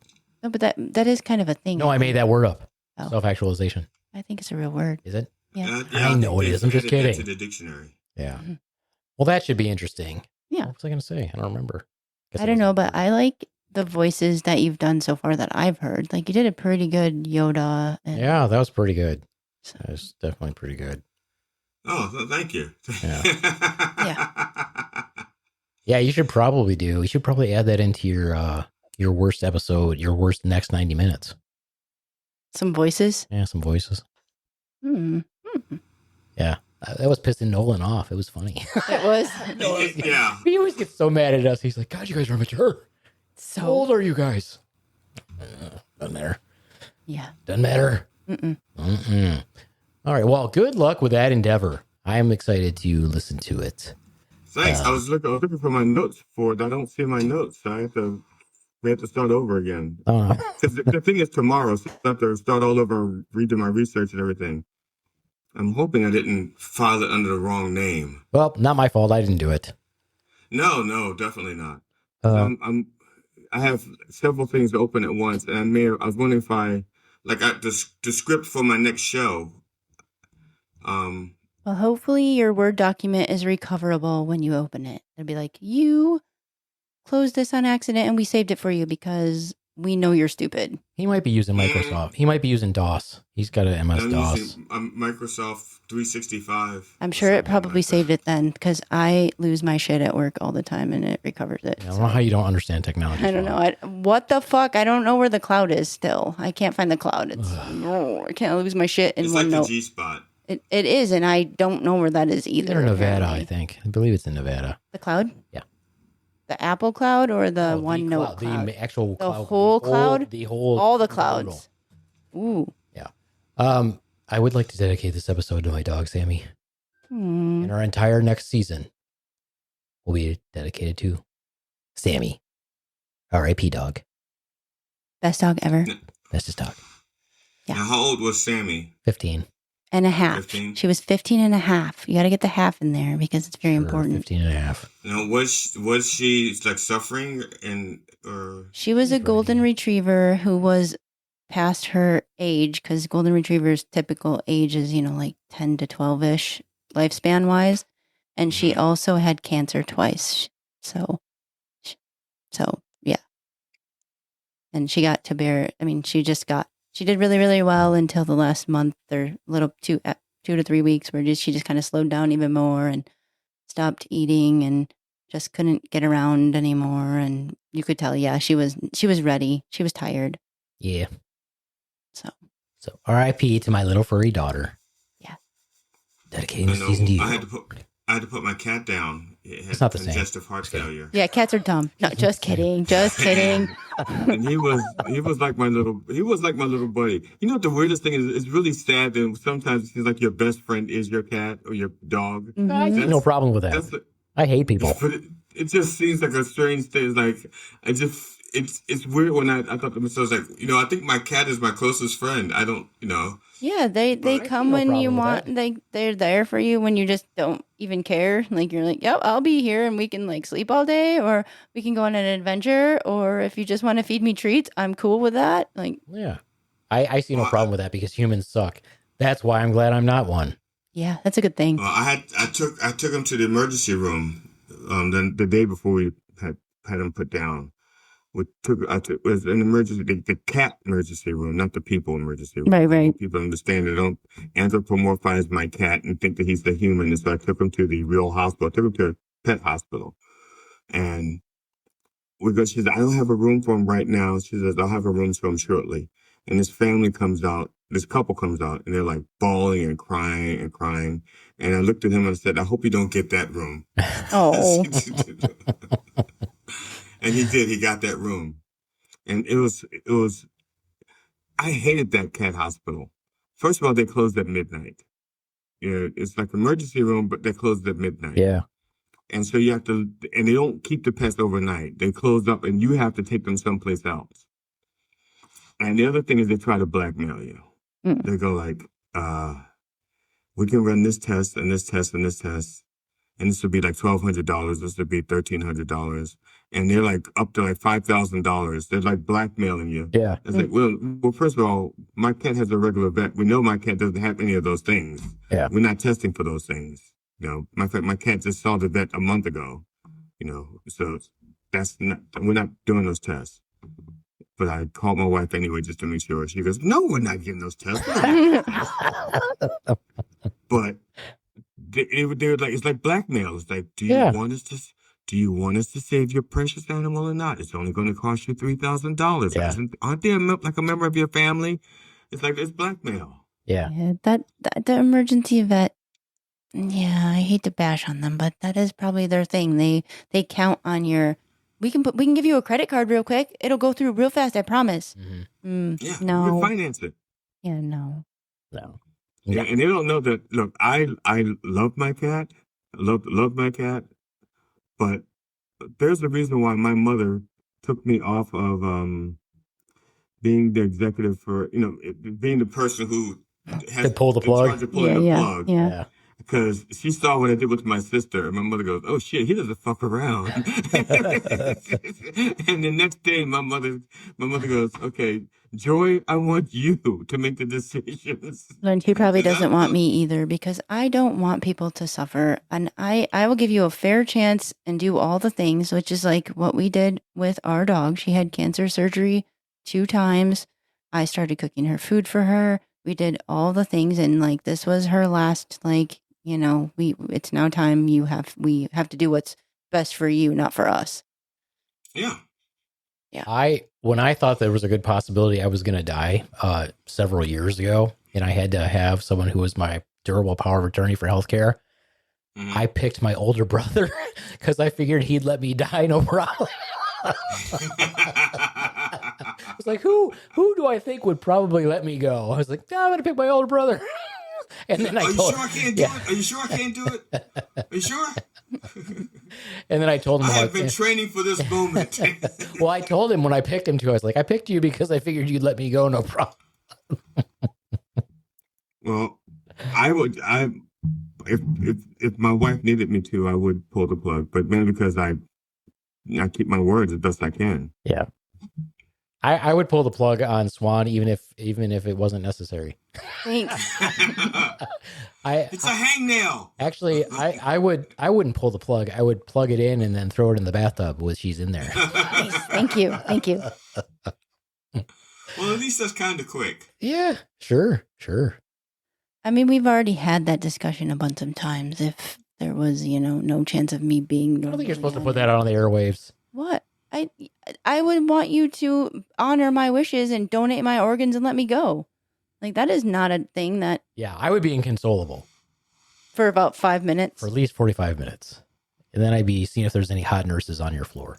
Cool. Like, you could always, if you miss it, you could always keep one of the organs as a keepsake. I'll keep her ass if I'm going to keep anything. Just the booty. That's very... Not the hole, just the booty, the shape of the booty. I get to keep I can do whatever I want with the hole once you're dead.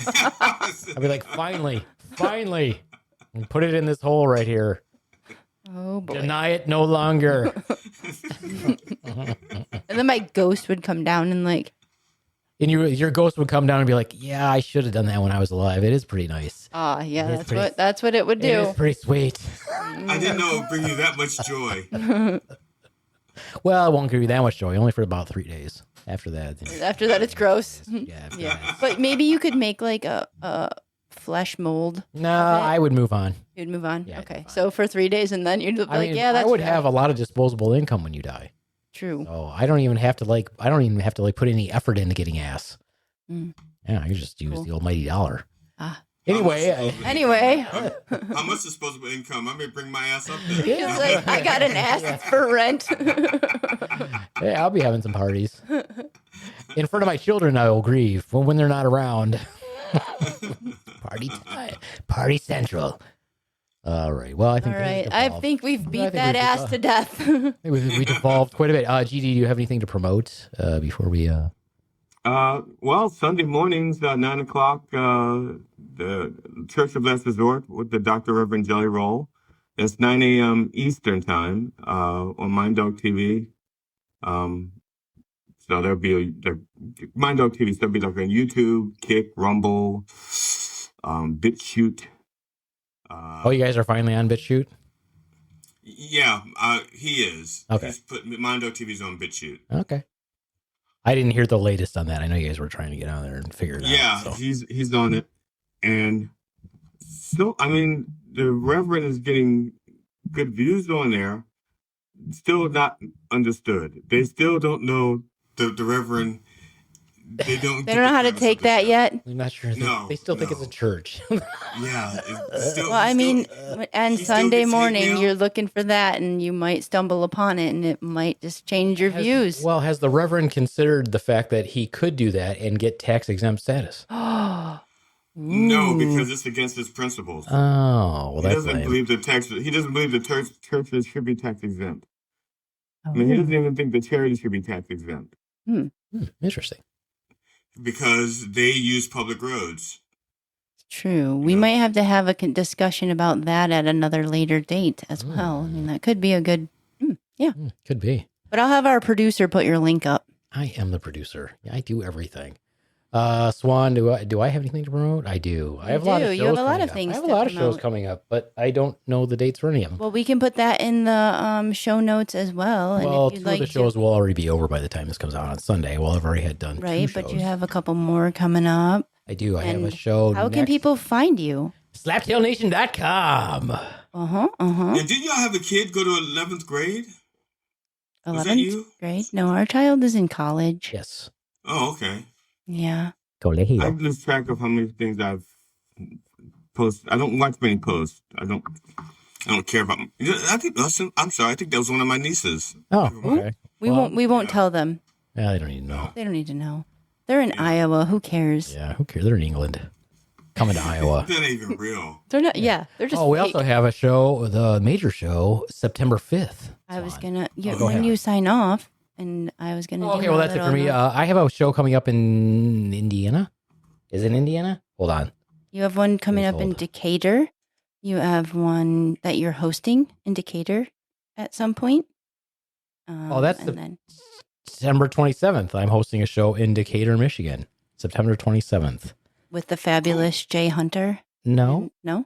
No. Not that one? No, When's that Jay's not on it. I don't know. I don't know these things. No. I don't know these things. God damn it, Swan. Why are you fucking up the gotation? I don't know. I thought that I am at a show on August something. Oh my God, you're so... August 30th. I'm at a show 30th? August 30th at Mighty Mix in Winfield, Indiana at 8 p.m. Be there. Now, will the Amish Potato be there too? I seriously doubt it. He is not on the lineup that I know of. Well, we should make him come. Maybe. I'm not going to make him come. You make him come. He's very difficult to make come. Yeah. I've done a show with him. You have? Not only will I be on that show, but also Nolan John Cock will be on that show. There's a lot of people on this show. What the fuck? That's going to be a long-ass show. Anyway, Mighty Mix. How many people? 1, 2, 3, 4, 5, 6, 7, 8, 9 people on a show? Oh, that's way, yeah. I don't like more than 3. I don't That actually, means- well, that's if you count the host, I don't like more than 4. The host, there's 10. Ooh, that's cool. Damn. That must mean we're only doing like 6 or 7 minutes. Jesus Christ. Yeah, we do 4. The only way I do a show that big, as a matter of fact, I used to do a show called Spotlight on Insanity, and the host was an improv group. So the improv group would come out and do, they would do the hosting. So you come out, do a bit for the audience, like 10 minutes or so. And then they do the opener would come out, and then before they bring the feature out, they would do a bit based on some of the material that the opener had. Yes. Yeah. And then they do the feature, and after the feature was done, they would do a bit or a sketch based on some of the material that the feature had done. And then they introduced the headliner. And that was one of my things. And guess what? Someone locally stole my format. Oh. Yeah, that was a recurring thing for me. To do that show once every 6 months. Yeah. They do something like that at Comedy Outlet. Comedy Outlet Project, because they asked me to be on that one, and then they had that one, they were going to do the Getting High show instead, and they asked me to be on that one instead. Well, that was, I thought if I ever got to be famous enough to do colleges, that was going to be my format. I would get the local colleges improv group to host. That's a good idea. That would probably do really well, because the improv people usually have their own little crowd that they bring, and that would help your comedy crowd too. Yeah. And that was my thing that I was going to do. And I was on my way to starting to do colleges, and then COVID hit, and I was back to square one, and I never got that momentum back. You can get it again, I'm sure. Maybe. All right. Well, that's it for me. Adios, mooch fuckos. And from the Swan, we have Slaptail Nation is hosting Jackie the Joke Man, Martling, screening his Joke Man documentary on Friday, September 5th at the Wealthy Theater in Grand Rapids, Michigan. woman. Dude, you cut into my bit, and I was doing so good at the Wealthy Theater in Grand Rapids, Michigan, with a special Q&A after, hosted by the Beaveman from Slaptail Nation. So you can check that out on our social media, our website, Facebook, all the things at slaptailnation.com, or check out the Wealthy Theater's website to get your tickets. Woohoo. Woohoo! Bye from the Swan. You have to actually, it's an audio podcast. You have to speak. They don't see you waving. Oh. Oh. GD Fenderson, certified forensic humorist. Bye-bye. Deuces.